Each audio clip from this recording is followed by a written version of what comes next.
all, welcome to my channel, Divinely Transformed, where healing is freedom and it begins within.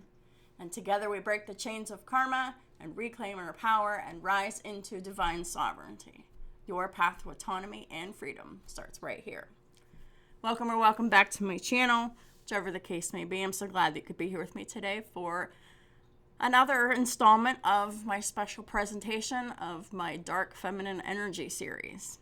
Before I get started with it, I would just like to take a moment to remind y'all that I do have my bookings open for tarot readings and birth chart analyses. All of my information is in the description box below. So if anyone is interested in my services, you can find out more about that below. I even have a 4-week coaching service. So check it out. With all that being said, we're just going to dive right into this because the particular woman that I have chosen for today is very mysterious and very controversial. Some of you may have heard of her as she's been, making her rounds on the internet since 2016. And I'm talking about the one and only Marina Abramovic. She was born somewhere in the country of Serbia. She has since moved to the United States at some point, but she's from Serbia. She was born on November 30th, 1946, and the internet lists her time of birth as 7:20 p.m. So I'm just going to talk a little bit about who she is and why it relates to the Dark Feminine series, and then we're just going to go and dive right into her birth chart. Marina Abramovic is widely considered to be one of the most influential performance artists in modern history. Her work is often described as intense, confrontational, spiritual, and transformative. Throughout her career, she has explored themes of endurance, vulnerability, ritual, suffering, and the psychological relationship between the artist and the audience.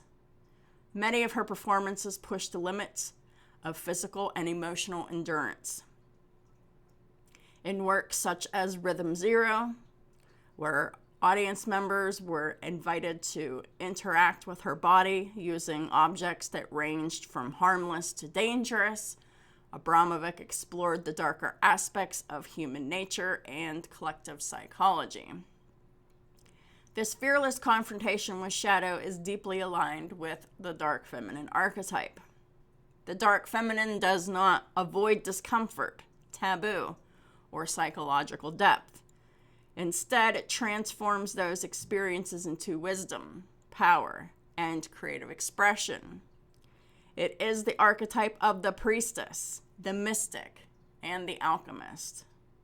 Marina Abramovic's birth chart reveals why she has naturally become one of the most powerful living embodiments of this archetype. So let's explore her chart house by house, like I normally do. So the first house, this is the house of identity, presence. This is how the world perceives you. This is how you show up in the world.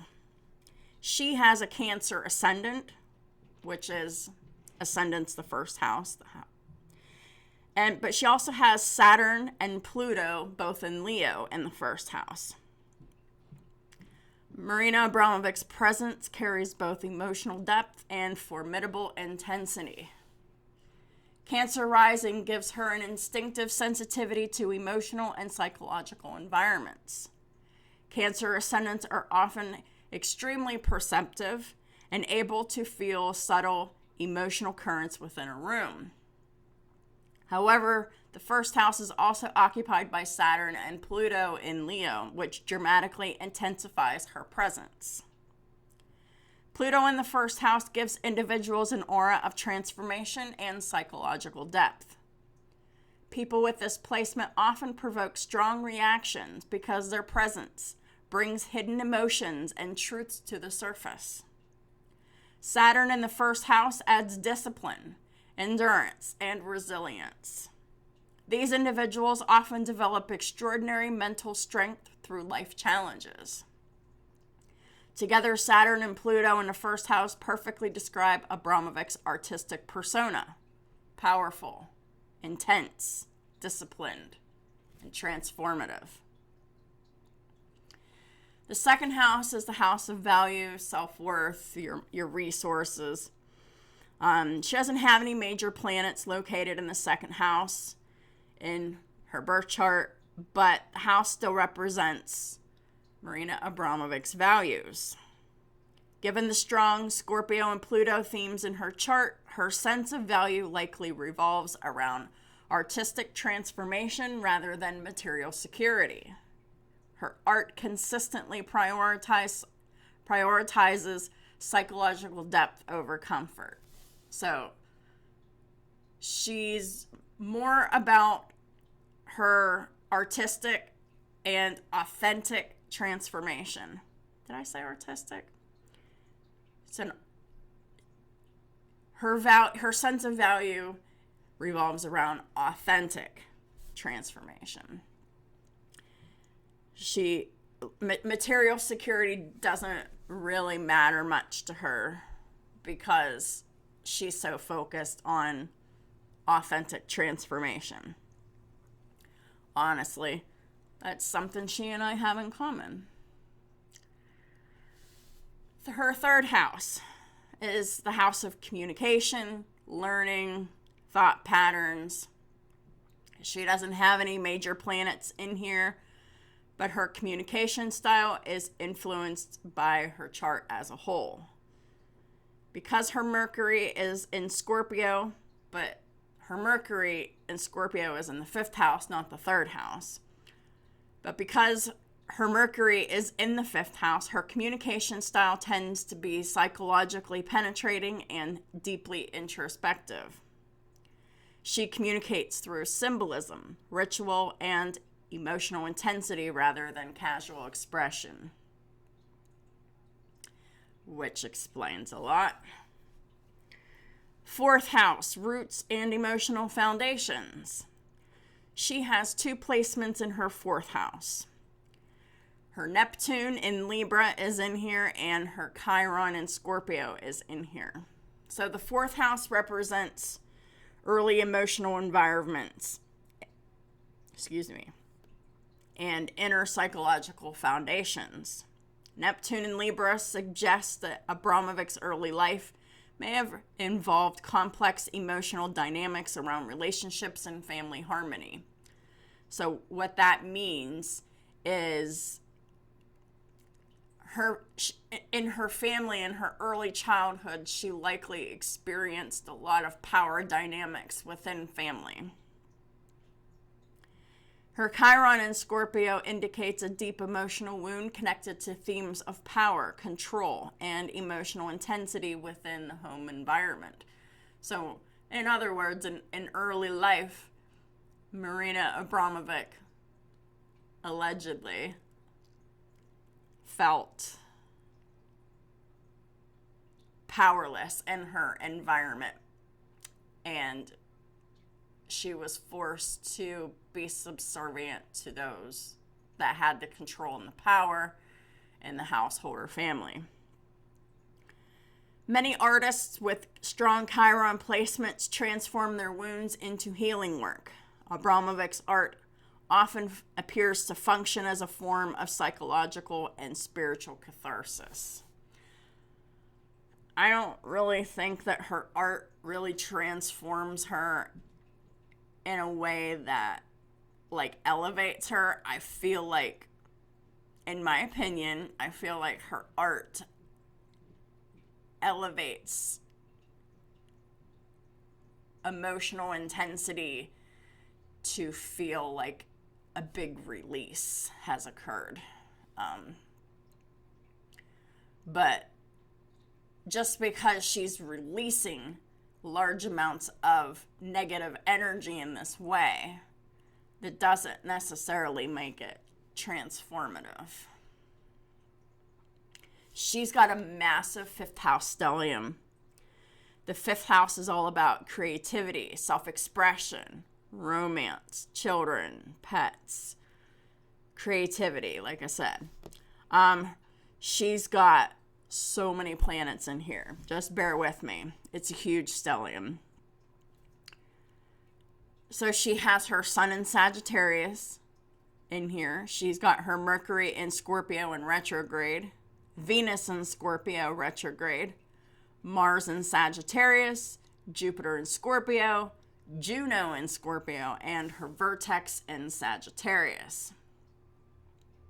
The fifth house is overwhelmingly dominant in Marina Abramovic's chart. This house governs creative expression, performance, and artistic identity, making it extremely significant for artists, which she is an artist. However, her form of art is not really what I subscribe to. Her sun in Sagittarius in the fifth house indicates that her life purpose is deeply connected to creative expression and philosophical exploration. Sagittarius seeks truth and meaning, which aligns with her works, exploring the deeper dimensions of human consciousness. The heavy Scorpio influence in this house, Mercury, Venus, Jupiter, and Juno, adds themes of intensity, transformation, taboo exploration, and psychological depth. Scorpio energy does not shy away from darkness. Instead, it dives directly into it in order to uncover hidden truths. This placement strongly explains why Abramovic's performances often explore pain, endurance, vulnerability, and transformation. Mars in Sagittarius adds physical stamina and courage, allowing her to undertake performances that demand extraordinary endurance. This fifth house stellium is one of the clearest signatures in astrology of a transformational performance artist.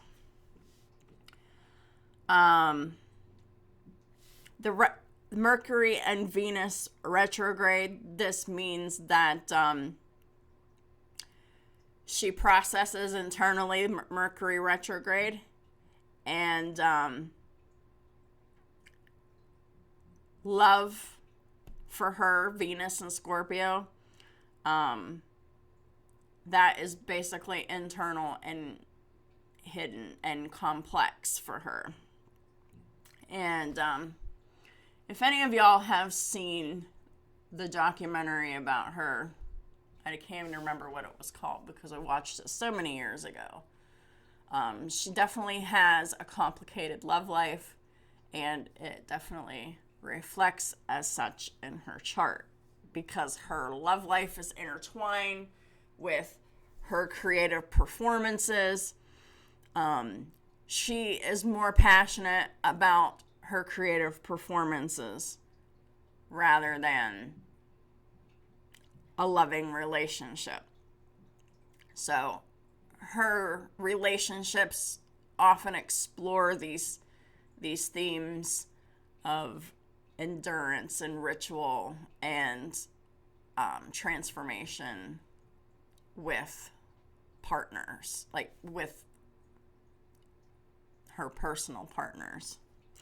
And if any of y'all have seen that documentary that I'm talking about, I can't remember the name of it, like I said, but it definitely showed her.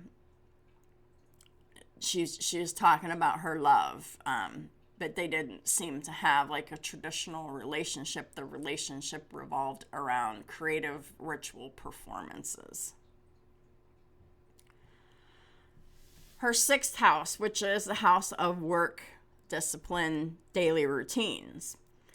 She has Black Moon Lilith in Sagittarius, Pallas in Capricorn, and Pholus in Capricorn, all in the sixth house. So the sixth house governs work habits and discipline. Black Moon Lilith here suggests that Abramovic's work often challenges societal expectations and exposes uncomfortable truths. I'd say that's pretty accurate. Lilith represents raw feminine power that refuses to conform. Her work and her life is all about the raw feminine power that refuses to conform. Sorry. Her palace in Capricorn adds strategic intelligence and mastery in a craft. Abramovic approaches her performances with a high level of structure and intentionality.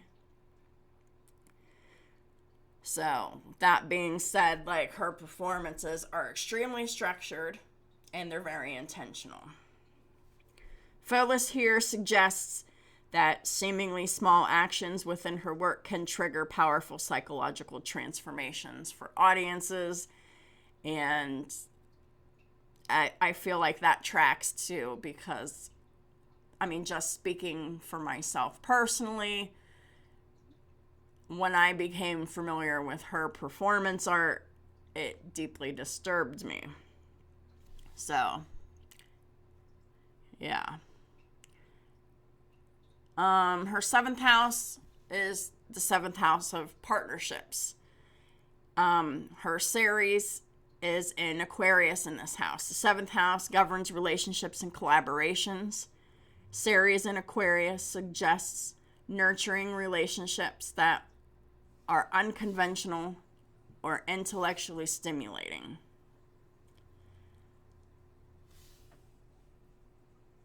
Abramovic's famous artistic partnership with Ulay reflects this placement, and their work together explored deep emotional and spiritual themes within creative collaboration. I guess that was the boyfriend. Ulay. Forgot. Didn't know what his name was. But I don't think it's traditional, so my term in labeling him as the boyfriend is very loose, because Marina Abramovic definitely defines relationships in different terms. In the 8th house, which is the house of transformation, intimacy, the underworld, she has her moon in Aquarius in the 8th house. The 8th house governs psychological depth, transformation, and the collective shadow. The moon here means Abramovic is emotionally connected to themes of transformation and psychological exploration. Aquarius adds a collective dimension to this placement. Rather than exploring transformation only on a personal level, Abramovic's work often explores collective psychological dynamics between the artist and the audience.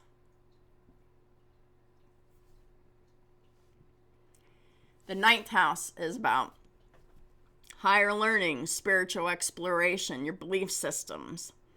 She has Vesta and Pisces in here. The 9th house represents spirituality and philosophy. Vesta and Pisces suggests a sacred devotion to spiritual exploration and mystical understanding. Many of Abramovic's performances incorporate ritualistic elements, meditation, and altered states of consciousness. This placement reinforces her role as a kind of modern spiritual artist or ritual practitioner. Yeah. And let me tell you that is one of the few things that puts me off about her, in my opinion. Her 10th house is the house of career, public legacy, how the world sees her professionally. She's got a little stellium in here. She's got her white moon Selena in Taurus, her part of fortune in Taurus, and her midheaven. It's always in the 10th house, which is in Aries. The 10th house governs career and public legacy. The Aries midheaven suggests that Abramovic's career involves pioneering new territory. That tracks. Aries leaders are often the first to do something revolutionary, which fits Abramovic's status as a pioneer in performance art. White Moon Selena here suggests that her public influence may carry a kind of spiritual or symbolic purity within the artistic world. The part of Fortune in Taurus suggests that her legacy ultimately creates lasting value within the art world. In her 11th house, this is the house of friendships. Her influence on society and communities, and her collective influence. She has Uranus in Gemini and North Node in Gemini. The 11th house governs influence on society and communities. Uranus here indicates revolutionary ideas that challenge social norms, so that tracks. The North Node in Gemini here suggests the Abramovic's soul path involves sharing ideas and experiences with collective audiences. So she's doing what she's here to do. Her work often invites viewers into direct psychological interaction, fulfilling this Gemini theme of communication and exchange. She doesn't have any placements in her 12th house, which is the house of subconscious and mysticism. There are no planets, like I said, located in this 12th house, but she has strong Neptune, Pisces, and Scorpio influences throughout her chart that still create deep connections to spiritual and subconscious realms. Marina Abramovic's work consistently explores the boundaries between consciousness, suffering, and transcendence.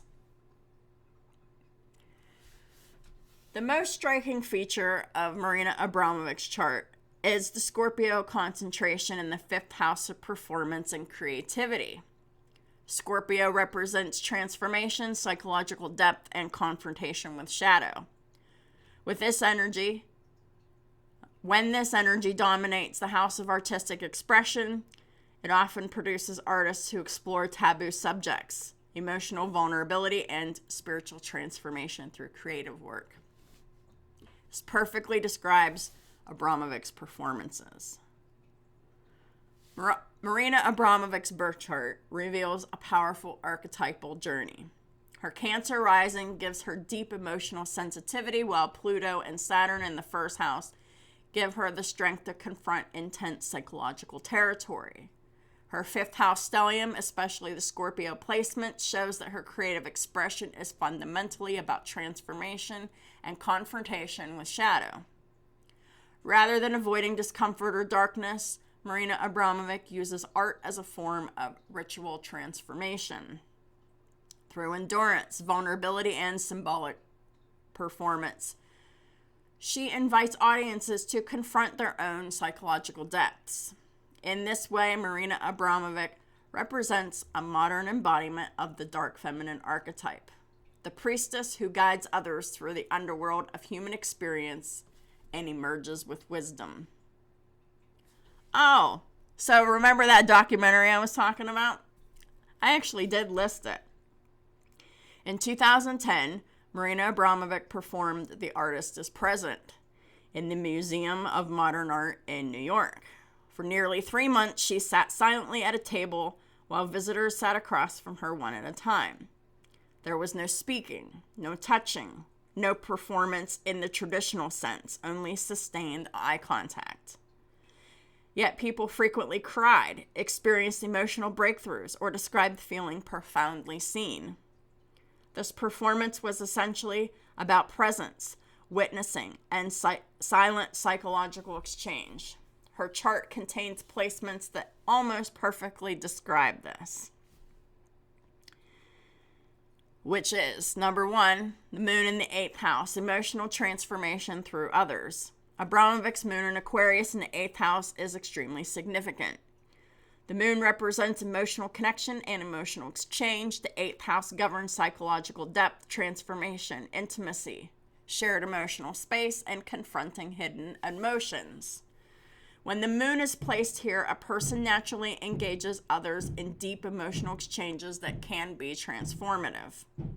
When it's in Aquarius, This energy extends beyond personal relationships with moves into collective experiences with groups of people. This perfectly describes the structure of the artist as present. Strangers, sitting face to face, emotional intensity, and the collective human experience.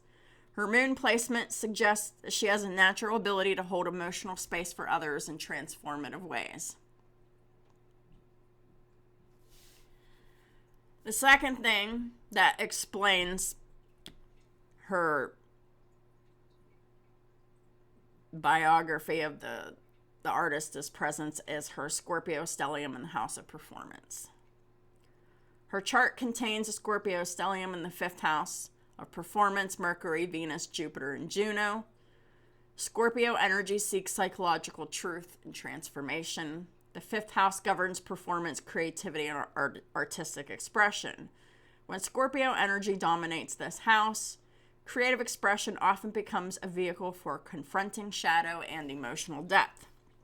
Her performances frequently place her body or presence in situations where audiences must confront their own emotions. That is pure Scorpio performance art. And the third placements that explain the artist is present, her biography, is her Saturn and Pluto in the 1st house, which gives her extreme endurance. Marina Abramovic's work often involves intense endurance. For example, standing for hours, sitting silently for months, physically painful performances. This is strongly reflected in her chart.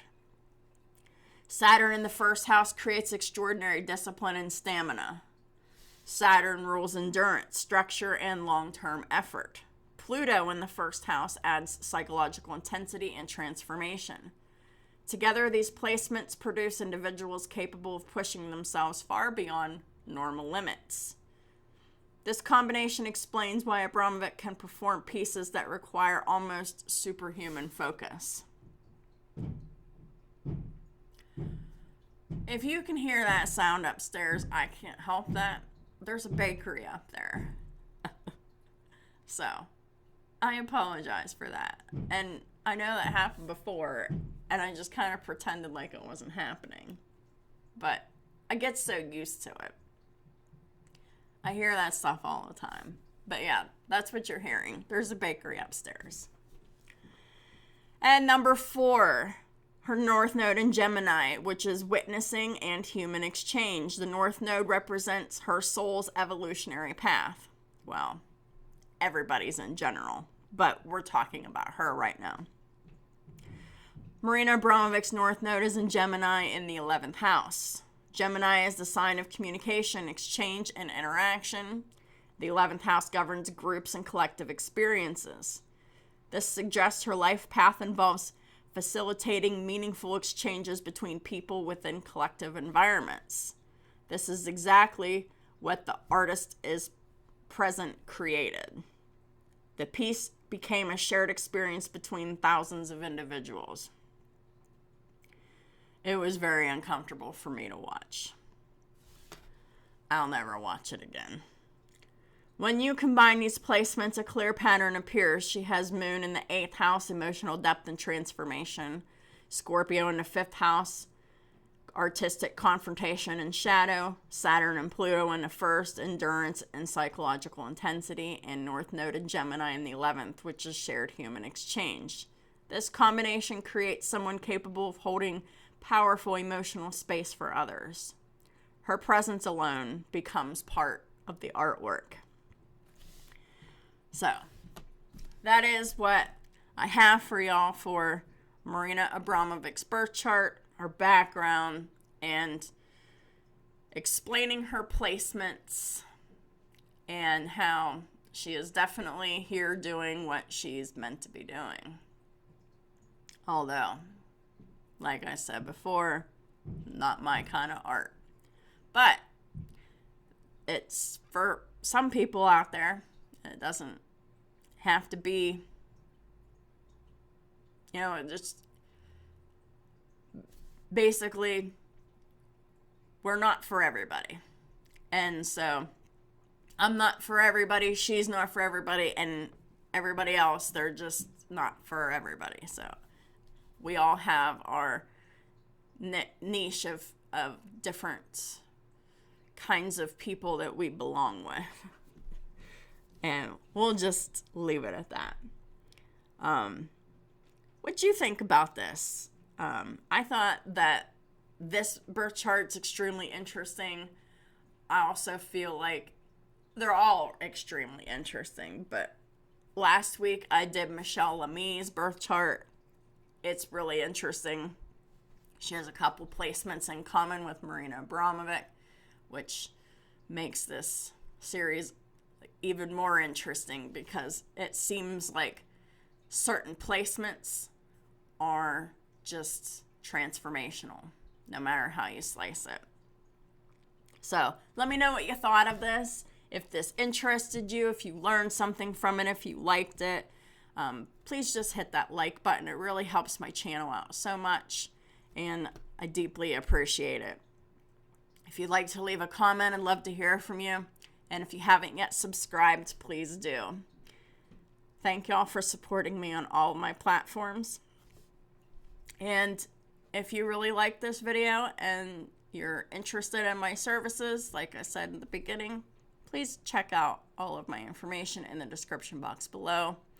Everything you need to know is down there, and that's how you can get a hold of me. So, thank y'all for everything, and I'll talk to y'all soon.